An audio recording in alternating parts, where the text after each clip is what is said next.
Materi kali ini tentang penilaian saham atau stock valuation. Sebelum kita lebih lanjut, yuk kita mengenal dulu apa sih itu saham.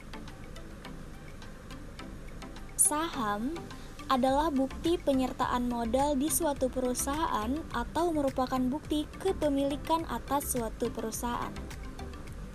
Sedangkan saham syariah merupakan instrumen yang diterbitkan oleh perusahaan yang sahamnya tidak melanggar ketentuan syariah, yaitu maghrib, maisir, gharar, dan riba. Selanjutnya penilaian. Penilaian saham adalah suatu mekanisme untuk mengubah serangkaian variabel perusahaan yang diramalkan menjadi perkiraan tentang harga saham, misalnya laba perusahaan dan dividen yang dibagikan. Penilaian ada 4. Yang pertama, estimasi aliran kas saham di masa depan. Kedua, estimasi tingkat return yang disyaratkan. 3. Mendiskontokan setiap aliran kas dengan tingkat diskonto sebesar tingkat return yang disyaratkan. 4. Nilai sekarang setiap aliran kas tersebut dijumlahkan sehingga diperoleh nilai intrinsik saham bersangkutan. Memangnya apa sih tujuan penilaian saham? Nah, tujuannya secara umum, tujuan analisis investasi merupakan hal yang mendasar untuk diketahui para pemodal. Mengingat tanpa analisis yang baik dan rasional, para pemodal akan mengalami kerugian. Penilaian saham investor perlu menganalisis saham terlebih dahulu sebelum melakukan keputusan investasi agar dapat menghitung tingkat risiko dan tingkat pengembalian atas saham yang dinilai sehingga mempermudah proses pembuatan keputusan investasi. Jenis-jenis nilai. Dalam penilaian saham, dikenal adanya 3 jenis nilai, yaitu nilai buku, nilai pasar, dan nilai intrinsik. Nilai buku merupakan nilai yang dihitung berdasarkan pembukuan perusahaan penerbit saham atau yang kita kenal emiten. Nilai buku dan nilai nominal dapat dicari di dalam atau ditentukan berdasarkan laporan perusahaan keuangan. Nilai buku juga merupakan nilai aset yang tersisa setelah dikurangi kewajiban perusahaan jika dibagikan. Nilai buku hanya mencerminkan berapa besar jaminan atau seberapa besar aktiva bersih untuk saham yang dimiliki investor.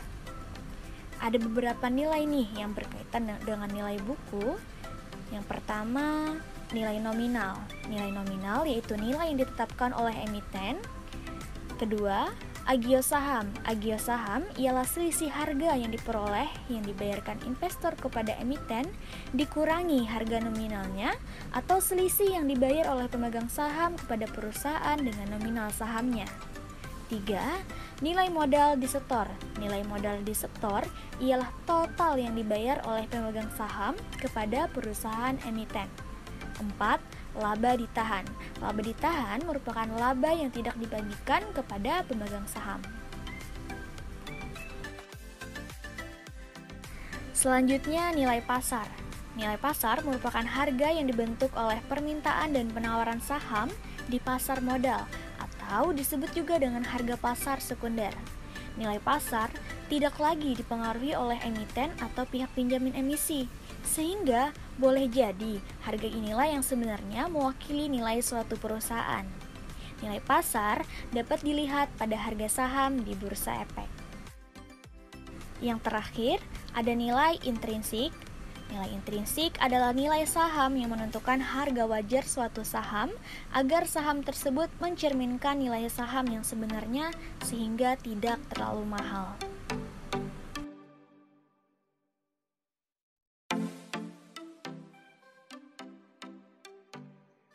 Apa aja sih teknik analisis penilaian saham?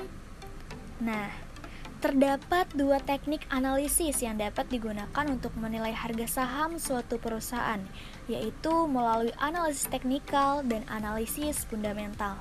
Analisis teknikal merupakan upaya untuk memperkirakan harga saham dengan mengamati perubahan harga saham tersebut di waktu yang lalu. Sedangkan analisis fundamental didasarkan pada anggapan bahwa setiap saham memiliki nilai intrinsik. Nilai intrinsik inilah yang diestimasi oleh para pemodal atau analisis. Hasil estimasi nilai intrinsik kemudian dibandingkan dengan harga pasar sekarang atau current market price. Analisis fundamental. Analisis fundamental adalah teori yang menjelaskan keadaan perusahaan baik dari internal dan eksternal perusahaan. Yang pertama, analisis ekonomi dan pasar modal bertujuan untuk membuat penilaian atas dana yang akan diinvestasikan ke pasar modal. 2. Analisis industri sebagai alat dalam menentukan sektor mana yang dapat menguntungkan dan mana yang tidak memiliki prospek baik untuk kedepannya. 3. Analisis perusahaan bertujuan untuk mengidentifikasi perusahaan-perusahaan mana dalam satu jenis industri terpilih yang benar-benar memiliki masa depan yang menjanjikan. Ada beberapa indikator nih teman-teman yang biasa digunakan dalam analisis fundamental, yaitu sebagai berikut. Pertama, EPS atau earning per share, laba per saham yang dihasilkan oleh sebuah perusahaan. Yang kedua, PER, price to earning ratio, merupakan rasio harga saham terhadap laba bersih per lembar sahamnya. 3. VWV, price to book value, rasio harga saham terhadap nilai buku perusahaan. 4. ROE, return on equity, merupakan rasio untuk mengukur kemampuan sebuah perusahaan dalam menghasilkan keuntungan dari penggunaan modal.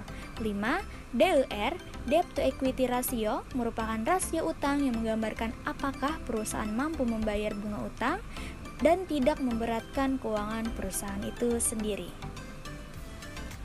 Selanjutnya ada analisis teknikal. Analisis teknikal adalah salah satu metode paling umum yang digunakan investor untuk membuat keputusan investasi yang menggunakan pengetahuan latar belakang, harga, dan data terkait untuk meramalkan harga di masa depan.